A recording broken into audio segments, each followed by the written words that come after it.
મહત્વના સમાચાર હાલ અમદાવાદથી મળી રહ્યા છે। એએમસી હવામાન વિભાગ જે છે તેણે જે આગાહી કરી છે તે મુદ્દે નિર્ણય લઈ શકે છે। એએમસી મહત્વના નિર્ણય ગરમીને લીધે લઈ શકે છે।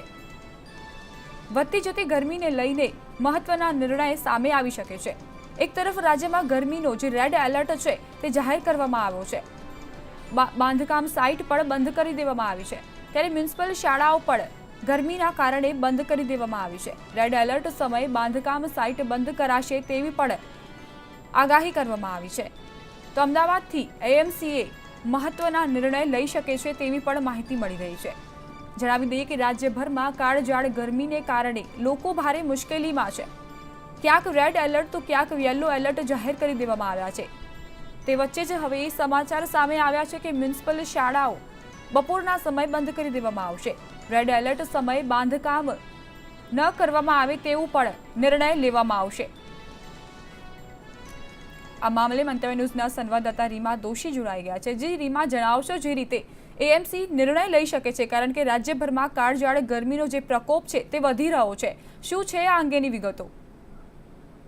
જી ચોક્કસથી જે રીતે કહી શકાય કે રાજ્યમાં જે રીતે ગરમીનું પ્રમાણ વધી રહ્યું છે તેને ધ્યાનમાં રાખીને અમદાવાદ મ્યુનિસિપલ કોર્પોરેશનના આરોગ્ય વિભાગ દ્વારા એક સૂચિ તૈયાર કરવામાં આવી છે અને તે મ્યુનિસિપલ કમિશન સમક્ષ રજૂ કરવામાં આવી છે। જેને સૌથી મહત્વની બાબત કહી શકાય કે જે દિવસોમાં રેડ એલર્ટ જાહેર કરવામાં આવશે તે દિવસોમાં કહી શકાય કે બાંધકામની જે સાઇટ છે, કન્સ્ટ્રક્શન સાઇટ જે છે તેને બંધ રાખવાના આદેશ આપી શકાય છે। સાથે તમામ સ્કૂલો જે છે તેને પણ કહી શકાય કે બંધ રાખવાનો આદેશ જે છે તે કોર્પોરેશન દ્વારા આપવામાં આવી શકે છે।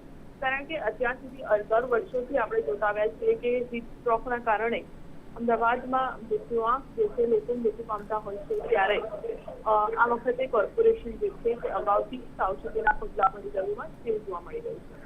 જે રીમાં પહેલા પણ રાજ્યની અનેક જે મ્યુનિસિપાલિટી છે તે છે ને માર્ગદર્શિકા જાહેર કરતી હોય છે, ત્યારે કહી શકાય કે એએમસી પણ પોતાની માર્ગદર્શિકામાં જે નિર્ણય છે તેમજ જે માર્ગદર્શન પૂરું પાડવામાં આવનાર છે રેડ એલર્ટ અને યલો એલર્ટ માટે, તો એ વિશે શું અપડેટ્સ મળી રહી છે? જી ચોક્કસથી જે માર્ગદર્શિકાની વાત કરવામાં આવે, આ માર્ગદર્શિકા પ્રસારિત કરતા પહેલા જ મ્યુનિસિપલ કમિશનરને આને અંગે સૂચન જે છે તે મોકલવામાં આવ્યું છે। આખરી નિર્ણય જે છે તે મ્યુનિસિપલ કમિશનર વિજય નૈના દ્વારા જ લેવામાં આવશે કે આ નિર્ણય લેવો કે કેમ, પરંતુ જેવી સૌથી મહત્વની કહી શકાય કે આ માર્ગદર્શિકા જેને લઈને કહી શકાય કે કોર્પોરેશન જે છે તે તેને લઈને સાવચેતીના પગલાં અગાઉથી જ ભરતી હોય છે।